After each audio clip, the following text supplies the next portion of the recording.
Hey, what's up, guys? So let's just explore a little bit about pinning into group boards and why it's such a good idea, why it's successful. So I'm just jumping onto my analytics here, and this is purely analytics for pins that go to Let's Get Jobless. So you can see down the bottom here are some of the pins that I have, and analytics in Pinterest is pretty good. It'll show you impressions, things like that, but actual click-through rates, I'll always look on Google Analytics for my blog instead, because that's going to show you which pins were sending the most traffic rather than who was actually clicking on it.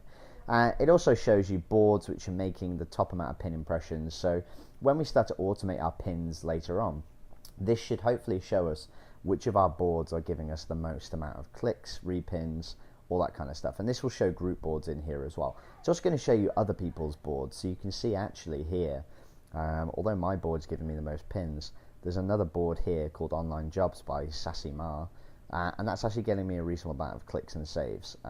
So sometimes other people's boards will give you good click-throughs. So I just wanted to focus on a particular day here. So Monday the 14th of May, and before then, I wasn't doing a lot of pinning with my own pins, a little bit here, but generally speaking, I wasn't pinning my own pins. This is just a consistent amount of impressions that I'm getting without pinning into group boards. Now, what happened over these next couple of days is I started to manually pin into group boards, and I'm just going to jump onto my tracker down here. This is a manual Pinterest tracker I do, and it basically shows when I started to pin. So down on the left hand side here I say which pin it is. Here is the pin URL, where it goes to, what it looks like, so I can keep track of it, where I pinned the board to the first time, and then also which boards I pinned to. So across the top here, these are some of my group boards that I pin into. So this is just a way for me to track where I'm pinning. So for example, I might on one day pin this pin to that board, and then I might do it to this board, and then I might do it to this board, and then I can come back on a different day and I can pin that same pin but to the other boards that I missed out on. And slowly over time you can fill it up, and then you can come back later, and if it's been more than 30 days you can pin that pin into that board again. So it's a good way to keep track of stuff that you're manually pinning. So what did I do? So on the 11th and the 12th of May I started to pin. So I pinned these ones into these separate pins, into these separate boards. I pinned that one into Blogging Pros. I pinned that one into Pinterest Strategies. So on the 11th of May, I started to pin a couple of different pins into these different boards. And then on the 12th of May, I did the same thing again. I was pinning these pins into different boards, and I think I did it on the 13th as well. No, I didn't do it on the 13th. So for a couple of days, I started pinning into Pinterest. So it was over these days actually.